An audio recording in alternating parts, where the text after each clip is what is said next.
Hello മക്കളെ, nationalism in Europe എന്ന് പറഞ്ഞിട്ടുള്ള the rise of nationalism in Europe എന്ന് പറഞ്ഞ ചാപ്റ്ററിലെ ഏറ്റവും ഇമ്പോർട്ടൻ്റ് ആയിട്ട് ഇനി മക്കൾ നോക്കേണ്ട ഒരു ഭാഗമാണ് നെപ്പോളിയൻ്റെ ഒരു ഭാഗം. ചിലപ്പോൾ ചോദിക്കാനുള്ള ചാൻസ് ഉണ്ട്, എന്താണ് നെപ്പോളിയൻ ഈ കോഡ് എന്താണെന്ന് ചോദിക്കാനുള്ള ചാൻസ് ഉണ്ട്.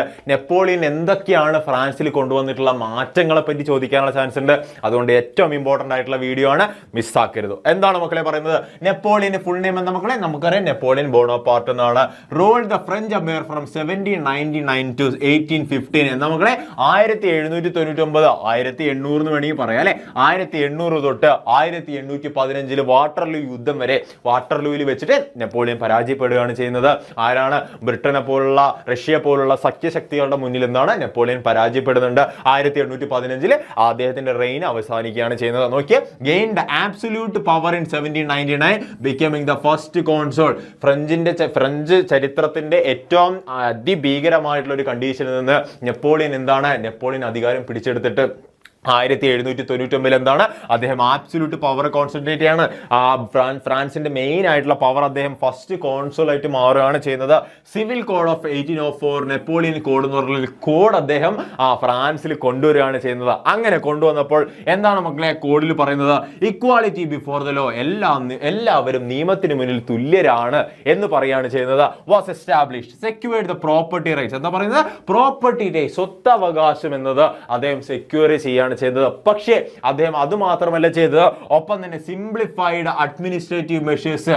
അന്നുണ്ടായിരുന്ന രാജഭരണം മൊണാർക്കിക്കലായിട്ടുള്ള ഒരുപാട് കോംപ്ലിക്കേഷൻ ഉണ്ടായിരുന്ന അഡ്മിനിസ്ട്രേറ്റീവ് മെഷേഴ്സിന് അദ്ദേഹം എന്ത് ചെയ്തു? സിമ്പിൾ ആക്കി മാറ്റുകയാണ് ചെയ്യുന്നത്.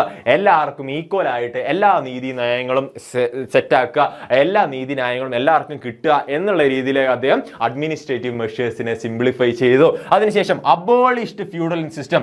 അന്നുണ്ടായിരുന്ന പ്രഭുക്കന്മാരായിട്ടുള്ള ആളുകൾ എന്തുണ്ട്, നമ്മൾ കണ്ടു നൊബിലിറ്റി എന്ന് കണ്ടു അല്ലെ, പ്രഭുക്കന്മാരുടെ അവരൊക്കെ എന്ത് ചെയ്തു? അവരുടെ കയ്യിൽ നിന്നൊക്കെ സിമ്പിൾ ആയിട്ട് ഫ്യൂഡൽ സിസ്റ്റം എന്നുള്ള സിസ്റ്റം എന്ത് ചെയ്തു? അദ്ദേഹം എടുത്തു കളയാണ് ചെയ്യുന്നത്. ഓക്കെ, ഫ്യൂഡൽ സിസ്റ്റം എന്നുള്ള സാധനം എടുത്തു കളഞ്ഞു. ഫ്രീഡ് പെസൻസ് എന്നാണ്, സാധാരണക്കാരായിട്ടുള്ള കർഷകരെ ഫ്രീ ചെയ്തു. എന്തിൽ നിന്ന്? നോക്കിയ മക്കളെ, സെർഫ്ഡം എന്ന് പറയൂലേ, കാലാകാലങ്ങളായിട്ട് ഒരു ഭൂമിയിൽ വർക്ക് ചെയ്ത് ഒരു ജന്മിക്ക് വേണ്ടി മാത്രം വർക്ക് ചെയ്യുന്ന ആളുകൾ എന്ത് ചെയ്തു? അദ്ദേഹം ഫ്രീ ആക്കി മാറ്റി. അതുപോലെ മെനോറിയൽ ഡ്യൂസ്, അവർക്ക് കൊടുക്കാനുള്ള, ജന്മികൾക്ക് കൊടുക്കാനുള്ള പൈസ, അതിൽ നിന്നൊക്കെ എന്ത് ചെയ്തു? സാധാരണ പെസൻസിനെ, കർഷകരെയും തൊഴിലാളികളൊക്കെ എന്ത് ചെയ്തു? അദ്ദേഹം ഫ്രീ ആക്കി. നല്ല മനുഷ്യനാണല്ലേ. നോക്കിയേ, പക്ഷേ ഒരു കാര്യമുണ്ട് മക്കളെ, ഒരു കാര്യം കൂടെ നന്മയുണ്ട്. ട്രാൻസ്പോർട്ട് ആൻഡ് കമ്മ്യൂണിക്കേഷൻ സിസ്റ്റം അദ്ദേഹം കൂട്ടി. പക്ഷേ ഒരു ചെറിയൊരു പ്രശ്നമുണ്ട് അദ്ദേഹത്തിന്. എന്താണ് അദ്ദേഹം ചെയ്തെന്താണ്? Napoleon took away political freedom, അതുപോലെ increased taxes, imposed censorship and forced people to join the French army. എന്താ പറയുന്നത്? Napoleon took away the political freedom, രാഷ്ട്രീയപരമായിട്ടുള്ള ആളുകളുടെ അവകാശങ്ങളെ എന്ത് ചെയ്തു? നെപ്പോളിയൻ എടുത്തു കളഞ്ഞു. അത്രയും നല്ല കാര്യങ്ങൾ ചെയ്തപ്പോൾ ഈ ഒരു മോശം കാര്യം ചെയ്തു. ഒപ്പം തന്നെ എന്താണ്?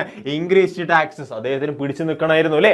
എന്താണ്? ടാക്സ് കൂട്ടിയാൽ മാത്രമേ റവന്യൂ വരുള്ളൂ എന്ന് അദ്ദേഹത്തിന് മനസ്സിലായി. അദ്ദേഹം എന്ത് ചെയ്തു? ടാക്സ് എന്ത് ചെയ്തു? 10 രൂപയിൽ നിന്ന് 100 രൂപയാക്കി മാറ്റി. ഒരു എക്സാമ്പിൾ പറഞ്ഞാണ്. നോക്കിയാൽ അന്നുണ്ടായിരുന്ന അത്രയും ടാക്സിൽ നിന്ന് പെട്ടെന്ന് അദ്ദേഹം എന്ത് ചെയ്തു? ഹൈക്ക് ചെയ്തു ടാക്സിനെ. നോക്കിയാൽ അത് സിമ്പിളാണ്. അതുപോലെ ഇമ്പോസ്ഡ് സെൻസർഷിപ്പ്, കൃത്യമായിട്ടുള്ള പ്രസ് മീഡിയ, നമ്മൾ കണ്ടു പ്രിന്റിംഗ് കൾച്ചർ ഉണ്ടായ സമയത്ത്, പ്രിന്റിംഗ് മീഡിയയുടെ സ്പ്രെഡ് ഉണ്ടായ സമയത്ത് എന്ത് ചെയ്തു? അദ്ദേഹം സെൻസർഷിപ്പ് ഏർപ്പെടുത്തി എന്ന കാര്യങ്ങളെ, റെവല്യൂഷണറി ഐഡിയാസ് ഒക്കെ അദ്ദേഹം അടിച്ചമർത്തിക്കൊണ്ടിരുന്നു. ആളുകൾക്കിടയിൽ എത്തിപ്പെടാതിരിക്കാൻ വേണ്ടി അദ്ദേഹം മാക്സിമം സെൻസർഷിപ്പ് ഒക്കെ അവിടെ കൊണ്ടുവന്നു. അതിനുശേഷം and forced people to join the French army. അദ്ദേഹത്തിന്റെ ആർമി ഡെവലപ്പ് ചെയ്യാൻ വേണ്ടിയിട്ട് എല്ലാവരെയും, ഫ്രഞ്ച് പീപ്പിളിനെ എല്ലാവരെയും എന്ത് ചെയ്തു?